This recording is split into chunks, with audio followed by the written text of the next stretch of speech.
അഭിഷേക പൂന്തിരയായി അനുതാപ പൂങ്കതിരായി അലിവിന്റെ തേന്മഴയായി ഒഴിയുകയായി സന്ധ്യാവചനങ്ങൾ സന്ധ്യാകിരണങ്ങൾ സന്ധ്യാവചനങ്ങൾ സന്ധ്യാകിരണങ്ങൾ.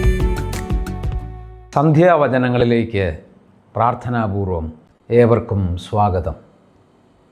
വലിയ നോമ്പുകാലം പങ്കുവയ്ക്കലിൻ്റെ കാലം കൂടിയാണ്.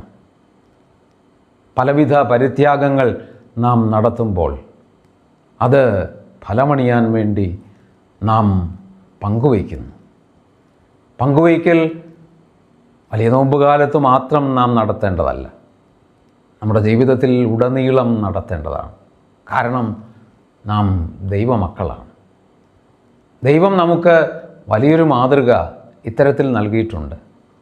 അവിടുന്ന് തന്നെ പങ്കുവച്ചു. പിതാവായ ദൈവം തൻ്റെ ഏകപുത്രനെ പങ്കുവച്ചു. പുത്രനോ തൻ്റെ അവസാനത്തുള്ളി രക്തം വരെ പങ്കുവച്ചു. ദൈവപുത്രത്വത്തിലേക്ക് നാം വളരാൻ ശ്രമിക്കുമ്പോൾ പങ്കുവയ്ക്കൽ പ്രധാനപ്പെട്ടതാണ്.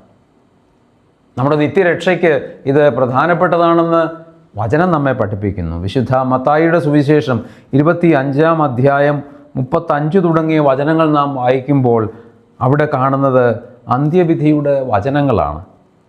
ഇപ്രകാരം നാം കാണുന്നു: എനിക്ക് വിശന്നു, നിങ്ങൾ ഭക്ഷിക്കാൻ തന്നു; എനിക്ക് ദാഹിച്ചു, നിങ്ങൾ കുടിക്കാൻ തന്നു; ഞാൻ പരദേശിയായിരുന്നു, നിങ്ങൾ എന്നെ സ്വീകരിച്ചു; ഞാൻ നഗ്നനായിരുന്നു, നിങ്ങൾ എന്നെ ഉടുപ്പിച്ചു; ഞാൻ രോഗിയായിരുന്നു, നിങ്ങൾ എന്നെ സന്ദർശിച്ചു; ഞാൻ കാരാഗൃഹത്തിലായിരുന്നു, നിങ്ങൾ എൻ്റെ അടുത്ത് വന്നു.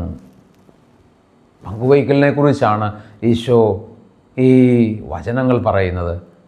നാം പങ്കുവയ്ക്കുമ്പോൾ നമ്മുടെ ഒരാശങ്ക, നമ്മൾ പങ്കുവച്ചാൽ നമുക്കില്ലാതാകുമോ എന്നാണ്. പക്ഷേ ഒരിക്കലുമില്ല. കാരണം ദൈവത്തിൻ്റെ നാമത്തിലാണ് നാം പങ്കുവയ്ക്കുന്നതെങ്കിൽ ആ ദൈവത്തെ നമുക്ക് സ്വന്തമാക്കാൻ പറ്റും. രക്തം കൊടുക്കാത്ത ചില ആളുകളുടെ ചിന്ത എന്താണ്? ഞാൻ രക്തം കൊടുത്താൽ എനിക്കെന്തോ കുറവുണ്ടാകും. പക്ഷേ രക്തം കൊടുക്കുന്ന ആളുകൾക്കറിയാം രക്തം കൊടുക്കുന്നത് നല്ലതാണ്. കാരണം രക്തം കൊടുക്കുമ്പോൾ പഴയ രക്തശേഖരത്തിൽ നിന്നാണ് പങ്കുവയ്ക്കുന്നതെങ്കിലും കിട്ടുന്നത് പുതിയ രക്തമാണ്. ഇതുപോലെ തന്നെയാണ് നാം പങ്കുവയ്ക്കുമ്പോൾ. ദൈവം തന്ന ദാനങ്ങളിൽ നിന്ന് നാം പങ്കുവയ്ക്കുമ്പോൾ നമുക്ക് പുതിയ ദാനങ്ങൾ ലഭിക്കുക തന്നെ ചെയ്യും. അതുകൊണ്ട് നാം സ്വന്തമാക്കേണ്ടത് പണത്തെയല്ല, പിന്നെയോ പണം കായ്ക്കുന്ന വൃക്ഷത്തെയാണ്. പണം കായ്ക്കുന്ന വൃക്ഷം, നമുക്ക് നന്മകൾ നൽകുന്ന വൃക്ഷമെന്ന് പറയുന്നത് ദൈവം തന്നെയാണ്. ഈ നോമ്പുകാലത്ത് ഇക്കാര്യത്തിൽ നമുക്ക് ശ്രദ്ധിക്കാം. നമുക്ക് പ്രാർത്ഥിക്കാം. രക്ഷകനായ ഈശോയെ, ഞങ്ങളുടെ ജീവിതത്തിൽ അവിടുന്ന് നൽകാത്തതായി ഒന്നുമില്ല. ഞങ്ങൾ തന്നെയും ഞങ്ങൾക്കുള്ളവയും അങ്ങയുടെ ദാനങ്ങളാണ്. കർത്താവേ, അവിടുന്നാണ് ഞങ്ങൾക്കെല്ലാം നൽകിയത് എന്ന ബോധത്തിൽ നിരന്തരം അങ്ങയോടുള്ള സ്നേഹത്തെ പ്രതി ഞങ്ങളുടെ സഹോദരർക്ക് പങ്കുവയ്ക്കാൻ വേണ്ടുന്ന ഹൃദയവിശാലത ഞങ്ങൾക്കെല്ലാവർക്കും നൽകണമേ. പങ്കുവയ്ക്കുമ്പോൾ ഞങ്ങൾ നഷ്ടപ്പെടുത്തുകയല്ല, യഥാർത്ഥത്തിൽ നേടുകയാണ്, അങ്ങയെ തന്നെ നേടുകയാണ് എന്ന ചിന്ത ഞങ്ങളിൽ അവിടുന്ന് ഉറപ്പിക്കണമേ.